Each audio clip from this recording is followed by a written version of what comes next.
This is Greg Pass with the Americans in Wartime Experience. Today's date is June the 4th, 2022, and I have the privilege to sit down with Reinaldo Rodriguez, and we are at World War II weekend in Reading, Pennsylvania. Thank you for joining us today, sir. You're welcome.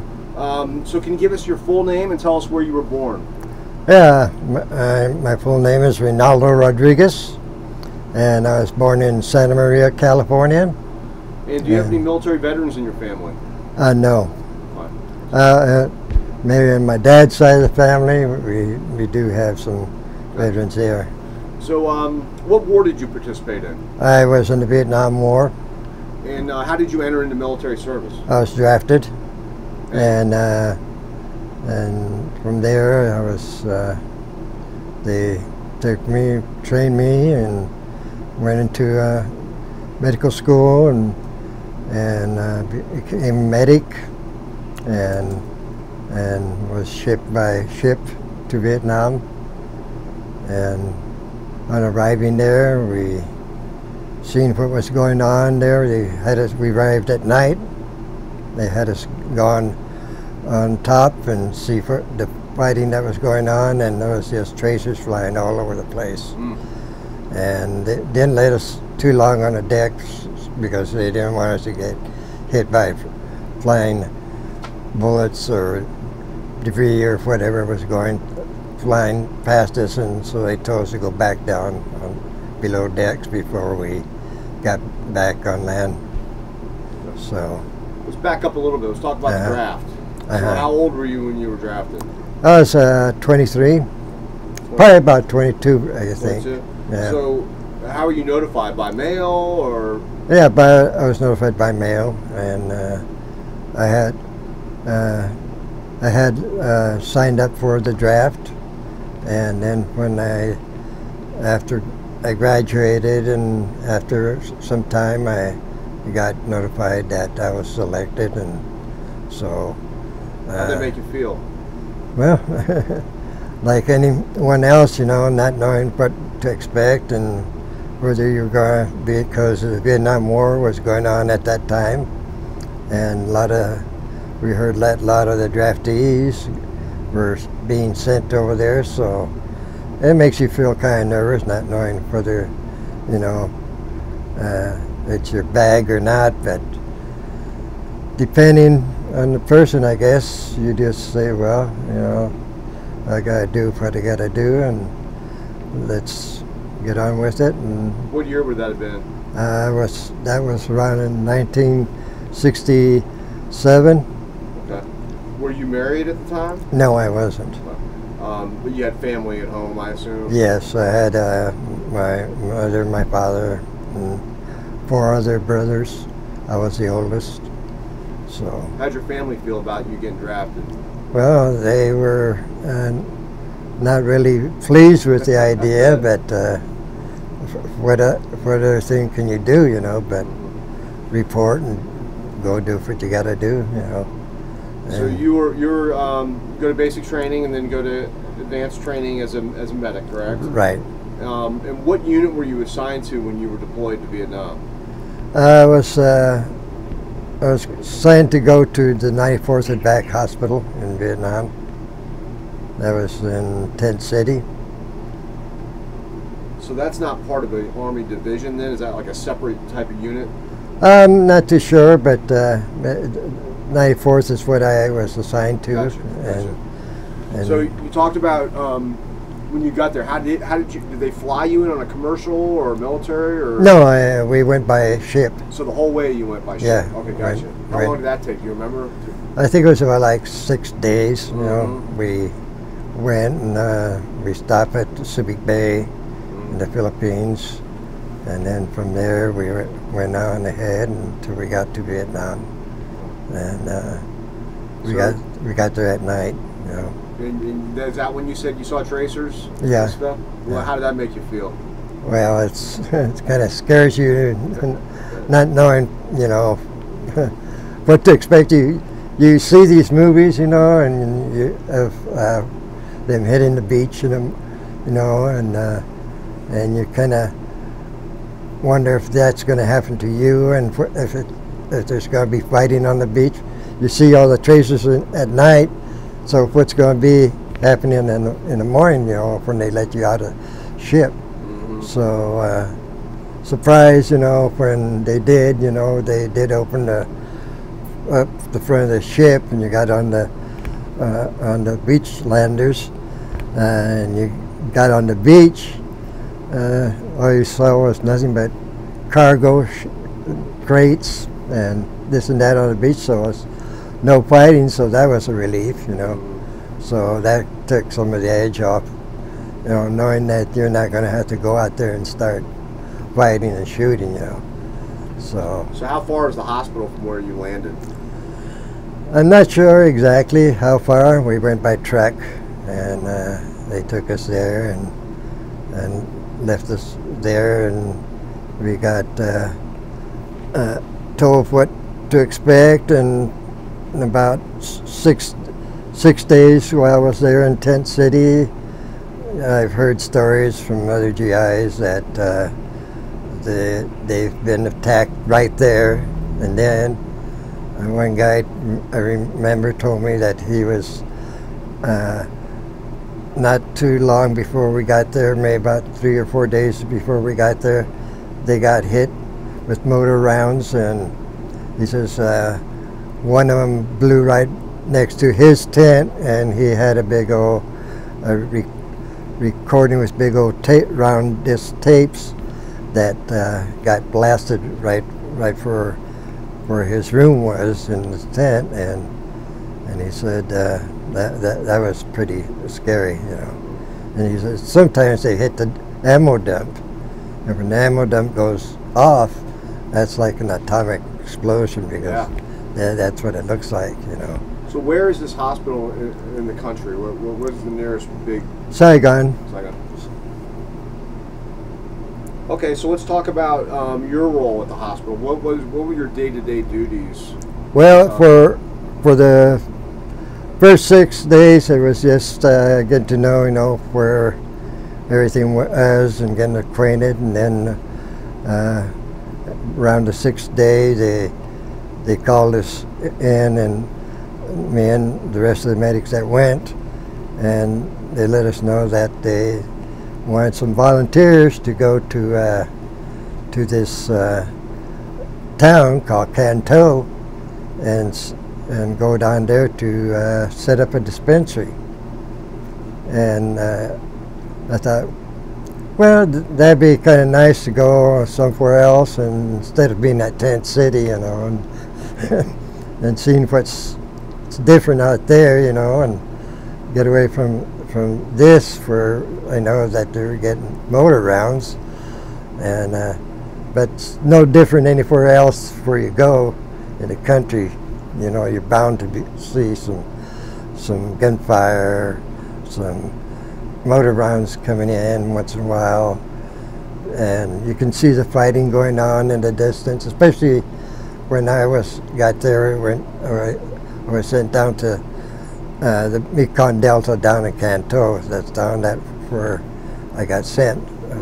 I volunteered for that, and apparently I guess they already had selected a location for this dispensary, and so me and another medic, we went down there, and we cleaned up the place and got ready and tried to get things set up to start making it into a dispensary for GIs to come and be taken care of, whatever problems that they might have, you know, whether they're sick or they hurt themselves some way or other. Or sometimes we've had occasions where we've had to go and get a GI that's been in an explosion, and like where we were, we had to be put in hotels to stay there because they didn't have any room in the compound, and so we ended up staying in these hotels rooms that they had provided for us. But like I said, every once in a while you'd get something like some Viet Cong would set some charge or something to a motel and blow the charge.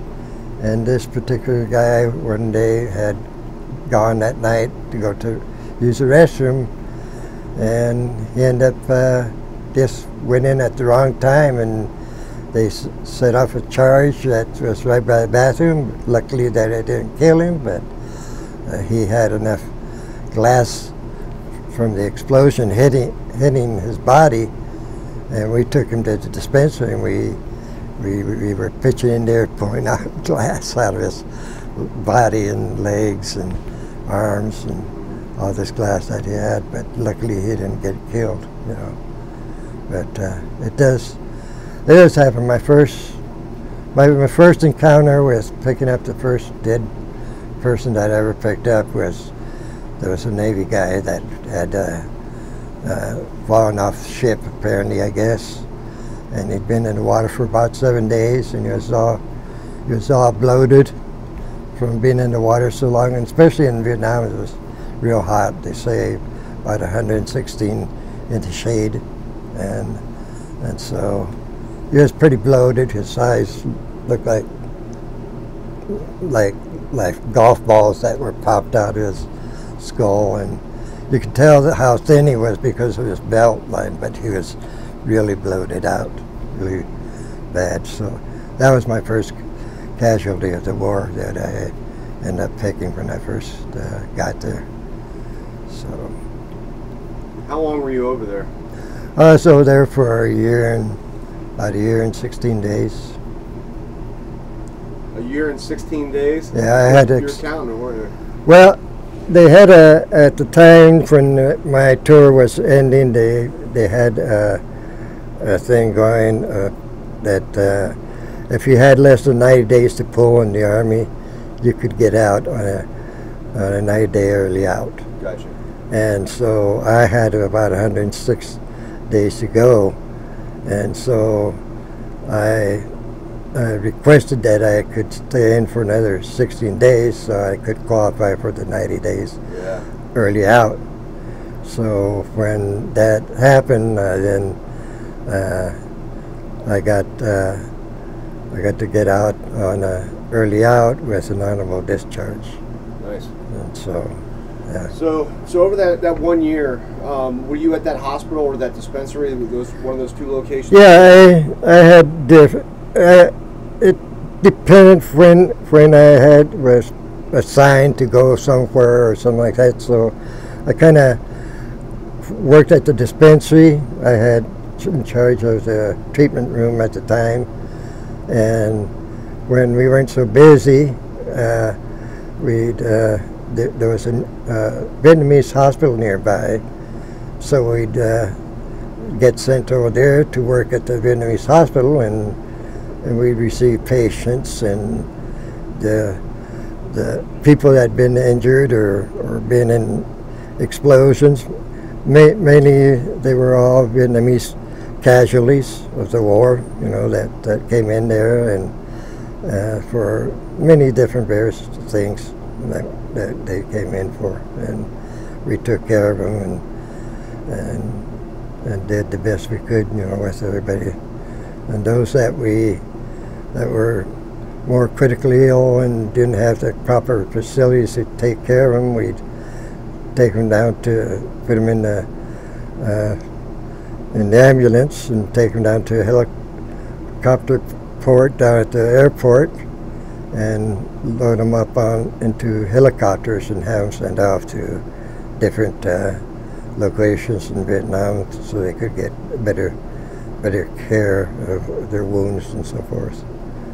Were you there during Tet? Yeah, I was there in it was January 30th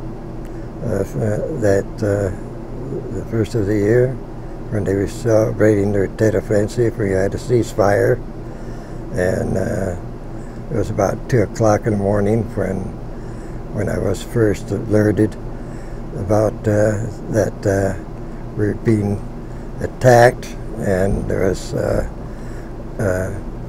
mortar rounds coming in, and so at first I couldn't believe it because I was sleeping at that time, and then when I did hear it, I woke up and said, "Oh shit, we are being under attack, you know. And so apparently, I guess the Viet Cong at that time were attacking different bases around Vietnam, and south and north, you know, we were getting attacked and hit.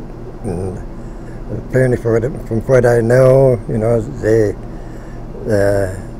they were hitting pretty much everywhere in Vietnam, and we had a lot of casualties, and mainly civilians. They were trying to hit military posts, camps, especially in, where I was at, in Canton. But they apparently, according to what I understand, that a lot of the rounds that came in were blown off course and hitting more or less and hitting civilians instead of hitting like army posts or places where American GIs were at, or Marines or whatever. And so we had, when I was under the bed at that time, like many of us were, because we didn't have no time to run and hide or take cover. And by the time we knew, you know, the rounds were coming in, they were like getting really close, so we had to duck. We were sleeping in a motel, and I had to climb up underneath my bed and just stay there until the rounds stopped coming in, because they did come in, and then you hear them go off in the distance. The whole time you hear, "Oh my God, dear God, yes, don't let it." And the other one hit me, you know, and I mean it puts you quite a bit on edge, and really really gets to you when, you know, and you're getting bombed. You don't know whether you're going to die or whether you're going to come out missing an arm or leg or whatever, or head injury, or not knowing what. And then another round comes in, and they keep coming and closer, and they miss you and go on off into the distance, and then here comes another round. Went on like that for like about six times where I was at, but after it was all over that night, with the rounds coming in Canton, I got up immediately, got my clothes on, and I ended up heading for this dispensary, because that's where everybody in my unit was going to be at. So I went down there to the dispensary, and from there we got dispatched to go different places. And so my job was to go to the Vietnamese hospital and take care of all the wounded that needed to go to the heliport and be put on the helicopters and flown off. And one of the first casualties I saw when I got to the hospital and was going to go into a door, was seeing a little girl there with her forehead skin just rolled all back, like somebody pushed her right back like that, you know. I mean, she was just a little girl, you know, like that, you know. But I mean, when I opened that door, and she was right there, I mean, the whole quarter of the hospital in there was just with casualties of Vietnamese civilians that got hit and wounded, and there was quite a mess. We had quite a mess that night. I ended up having to take casualties all night long. I drove that ambulance back and forth, going from the hospital to the airport, put them on helicopters. They could be taken off and flown to other medical facilities and taken care of. And that was quite a mess, quite an ordeal. That was the first time I ever really got bombed, you know, and experienced what it was like. And there was times too when the captain would want me to go with him, and this other medic would go to orphanages, take care of babies in one orphanage where they've had little children, newborn. Some were GI babies, and we also went to other orphanages where they had children, that were around. Once they reached six years old, they would tell us that they were told that they had to go and fend for themselves. That's 6? Because, when they reached the age of 6, they had to go and fend for themselves. Terrible. So, how did you communicate with your family when you were overseas? Through letters? Or through letters. It's not like today where guys get to use laptops or computers or cell phones.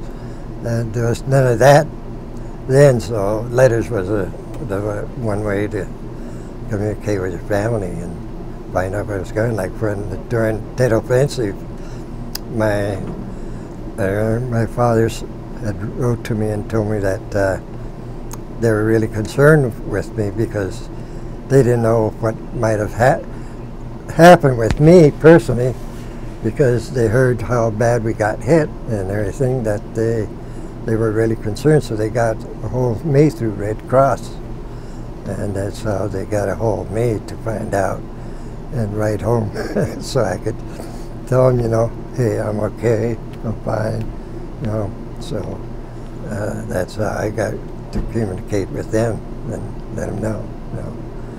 So your living conditions, you were in a hotel most of the time? No, I ended up having a girlfriend over there, and we got a little place, and we rented a little place and stayed there. And from there I'd go to work every day, and a lot of the guys were kind of did that thing at that time, it's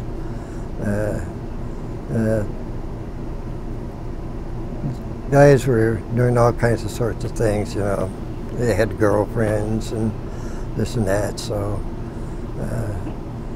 that's the way we lived, and I lived my life over there, and went to perform my job every day, and they would send me places that they want me to go. Like one time I was sent to go down to Mekong River on a 9-gun boat cruise down the Mekong River. I was on the last gunboat on the tail end, and our job was to go into this village and to take care of the people there. And so when we got there was like crossroads in the river, and there was 2 gunboats that parked this way and 2 this way and 2 this way and 2 this way, and my boat came into the center, and then we got picked up by a 16-foot boat, and we got picked up from there and took it into the village, where we set up a table there, put out our medications, and started taking care of people. And while we're taking care of the people there, and all of a sudden we heard machine gun fire and fire going out in the woods. It's so thick with vegetation around you that you couldn't see beyond it. I mean, it's that bad. You can't see who's just on the other side of the bush or anything, Right. But you can hear what's going on, in the distance. And I guess we had also RV people out there that were guarding, because they knew that we were going to be there to do this operation about taking care of these people in this village. And so they had people out there in the jungle surrounded, taking care of us. And I guess they had some encounter with the Viet Cong coming in, and when that all happened, and rounds started to fly, then the gunboats started to shooting rounds, and we could just hear them whistling over our heads and hitting out in the jungle. And we had to immediately pick up everything off the table, all our medications, and grab our rifles and start running across this bridge on the other side from where we're at, so to avoid being so close to the jungle there, and try to get back more away from it. But as soon as we crossed this little bridge, everything just stopped. So I guess it wasn't too much of a big thing that happened, but it was enough to scare the crap out of us. It'll wake you up on it. Yeah, it will. Anything that has to do with gunfire and machine gun fire, or bombs or anything, I mean, it puts you on the edge. You think that when you get home, back home to the United States, that I thought, I personally thought that I'd be my normal self, but I soon realized, that I had problems, and that's. It wasn't until I was watching TV that I noticed that they were talking about exactly the way I was feeling, And that's when I realized, that I did have emotional problems that occurred, and like when you go to the VA to claim compensation for this disorder and disability that you have, they say, well, why didn't you report it when you were over there? Well, you don't know that you have this problem, I mean, if you knew you had a problem when you were there, and you wanted to go and see a psychologist, psychiatrist, or a doctor and talk about it, you don't know, It's not until later on when you're really at home and you start noticing that when you do try to talk about, like I am talking now, I can talk to you better now than when I could when I first came back, because when I first came back, I couldn't talk to you perhaps about anything. Yeah. And you do go through an emotional crisis, and you get very emotional. It's just like losing your mother. If you lose your mother, and you feel really hurt in the heart, and you start to get emotional and cry, well, that's the way you feel like any time we're going to talk about Vietnam,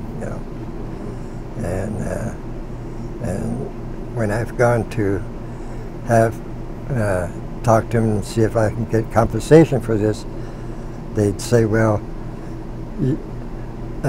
they'd tell me, well, it's not, you're not emotional enough, Well, how do you know what I'm feeling, And I'd ask them, have you ever been in the service? And they'd say, no. Well, I'm just a psychiatrist checking to see what I can find out about you. Well, then you don't know crap, you don't know shit about what we've been through.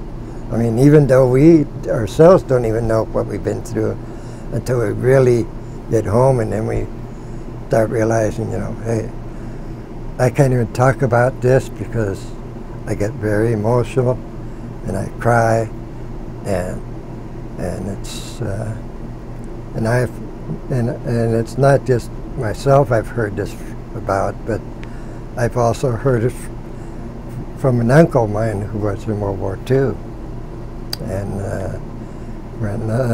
when they were fighting the Japanese as well, and I guess I was in World War II. Was it during Pearl Harbor? And he remembers, and when he cried, and talking about it, I just didn't understand it at the time.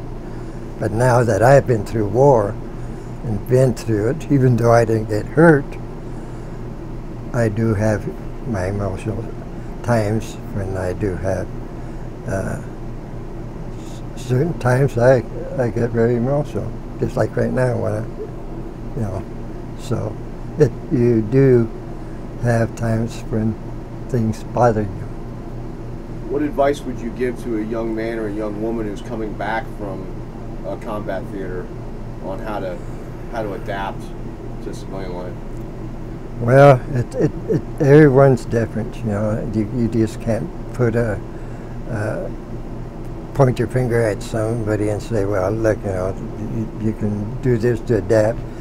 You gotta do it yourself. You gotta either you're gonna face it one way or the other. Some people just can't face it. It's so hard to even say, you got to learn to do it on your own. If you're going to let it bite you in the butt, then that's what's going to happen. But like I say, everybody's different. Everyone that's been in war has a different story. It's not just me. I mean, I have my story, the way I feel and everything else. My friends, they have their story and the way they feel. Some might be more emotional than I am. Maybe some are a little less emotional. And so it's hard to say, what to say to somebody else, It's very hard to stress it out onto anybody, just how to deal with it. Let me ask you this. Speaking of giving advice, there's a lot of young kids out here today at World War II weekend walking around, and let's say a teenager comes up to you and says, hey, I see you were in Vietnam, you're a veteran, I'm thinking about enlisting. What advice would you give to him or her on how to be successful in the United States military? Well, I think best advice I could probably give him would be to, if you feel that's exactly what you want to do, then go for it. I mean, some people want to do it. I remember my where I lived with my landlady. I rented a house from her, and her two sons went into the service, and they joined. They went into the Air Force, and I told them, that make sure this is what you want to do, because a lot of us, that do go and have problems when you come back, and it just depends on, you never know where you're going to go. So, I mean, you could go to Vietnam, Korea, you can go to Afghanistan, anywhere, in it. Like a lot of guys that went recently to war over there, they went through a lot of shit over there too. Fight a different kind of war, and we fought a different kind of war. A lot of the big cons, they had more experience at fighting the type of war that we fought over there, because they had not only fought with us, but they fought with the French, and they fought with the British, and so all them years, all the experience they had, all the chances they had to make tunnels under the ground and walk underneath our feet, and we don't even know it until we discovered it, and